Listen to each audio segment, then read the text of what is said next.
Hello guys, आज हामी चाहिँ गेजिङ गएको। त्यहाँनिर चाहिँ खस दिवस हुँदैछ र हामी प्रोग्राम पनि नाइट प्रोग्राम हेर्दै गएको। र हाम्रो यहाँ रेशमा नाना चाहिँ ड्राइभ गर्नुहुँदैछ र हाम्रो रेशमा नाना एकदम फाइन ड्राइभ गर्नुहुन्छ, हेर्न सक्नुहुन्छ तपाईँ। ल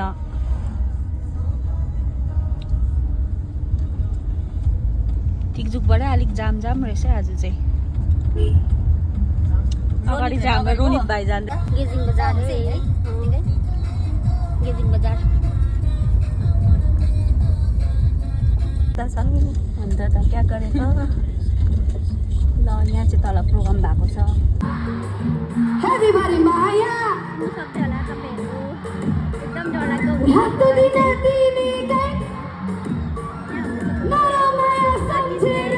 कुरा चुप्प लागेर इच्छा गरेर ह्याँ गरेर बसोस्। म सक्दिनँ हजुर, गलतलाई गलत